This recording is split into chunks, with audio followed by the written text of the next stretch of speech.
Nation, I'm donning a Cradle of Filth shirt because if I was wearing the shirt I was wearing previous to this, for you guys on camera, you guys would think that the post 1 million view world was a world without sleeves.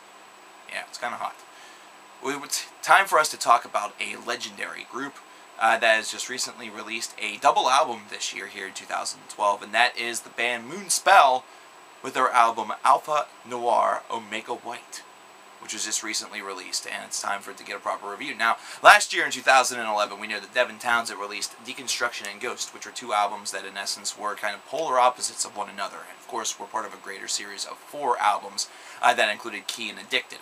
Now, the reason why I bring this up is because that's kind of what the focus of this album is supposed to be. With the first part supposed to be, which is supposed to be a little bit more heavy, it's supposed to have more of a bleak, a black, approach to it, whereas the second disc, the second part, was supposed to be a little bit more melodic, a little bit more moody. It's supposed to kind of chronicle different portions of their career and kind of spatter it together into one disc. And the question is that does this overall work very well? And secondly, which disc ends up being the better disc of the two? There's a lot to really talk about regarding this record, but I'm going to try to condense my thoughts to as short of a period as possible. The first thing that I will say is that some people may be a little confused, considering this all comes to under 80 minutes in length whenever you put all 17 tracks together. Now, that might confuse some people because they could have just as easily put this on one disc, but instead they have decided to release 2, and it's obviously for the reason that it's supposed to represent 2 different frames of mind, 2 different ideas, and that does itself, well, quite nicely, to be perfectly honest. The first disc I really thought had a lot to really offer as far as the heaviness was concerned, as well as just the bleak mood that is kind of emanated from it. It's got a lot of aggression to it. It certainly gives you a lot of it channels a lot of energy within you whenever you listen to it. It's something that makes you feel very aggressive and it makes you want to kind of tear shit apart.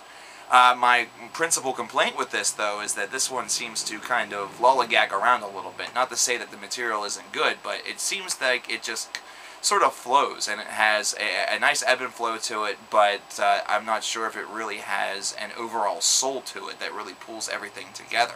Whenever you get to the second disc, on the other hand, that kind of changes. And the funny part about this is that I was reading some reviews and some other interpretations of this album as I was listening to it, and this was the disc that a lot of people found to be the weaker of the two, and I have to disagree. I really enjoyed the Omega White portion of this album, and I really think it was just because it was very moody. It was extremely melodic. It had a lot of diverse elements to it. The song New Year's Day is just picturesque and brilliant whenever I imagine it in my mind, and whenever I hear it, it certainly is what's able to conjure up all of those mindscapes, so to speak.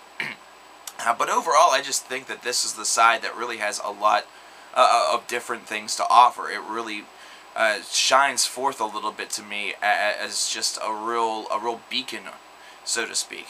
Now, this is of course the same band that has recorded such legendary albums such as Wolfheart and Irregulus. Wow, I can't even say that word.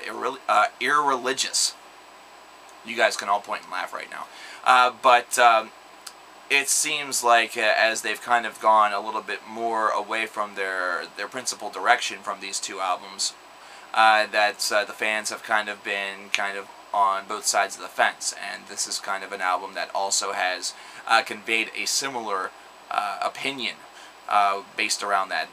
A lot of people saying that it's definitely not their best, but it's definitely far away from their worst. I, for one, think that this is the one part of the reviews that I've read that's been pretty spot on. It's definitely an album that is very ambitious. It's definitely, they're taking on a very lofty idea here, and that definitely opens them up for a lot of criticism and gives them the potential to maybe catch lightning in a bottle just a couple of times as opposed to throughout the entire release. The flow overall of it may actually suffer.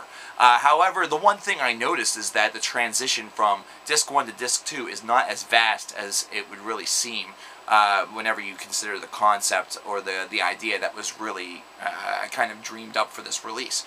In fact, if anything, the deviation between the two is simply based around the way in which the song construction really was crafted, and the overall tone that they have employed for these two discs. And I think overall that the concept works very well.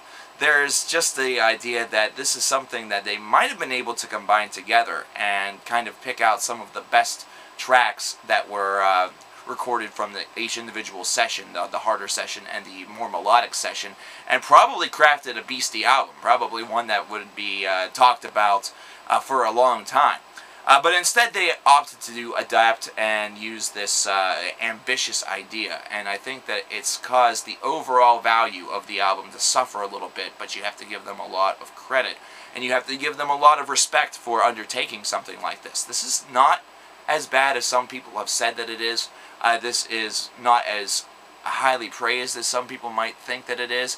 This is an album that for me is right in the middle. It's kind of trapped in there, where it's got a lot of great features to it, a lot of things that definitely inspire, and a lot of things that make me very happy with the release. But at the same time, I think that it gets a little bit bogged down by itself, which is something that is rare, but whenever you consider it's a 2-disc set and they're trying to do 2 different things, it's something that is prone to happen. I think I'd have to give this album a high 7 to maybe a light 8 if I was to rate this album honestly. And it's one of those things where listening to the songs a couple of different times hasn't really wavered much, so I think that's where I'm going to stamp it. This is an album that easily had a lot of potential, and it still is able to exhibit a lot of great things, so don't think that I'm sitting here and talking shit, so to speak. This is an album that is definitely going to get some more spins, just simply because there are some tracks on here that are very memorable. However, the classics are definitely the way to go.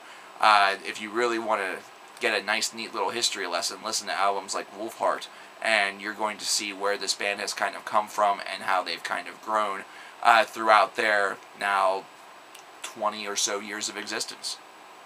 But Cover Killer Nation, once again, thank you very much for 1 million views. I cannot say that enough. Definitely like the Facebook page where you can connect with me interactively on a day-to-day basis. And I will see you guys next time whenever we're going to be talking about a very, very large and important release thus far here in 2012. So you don't want to miss it.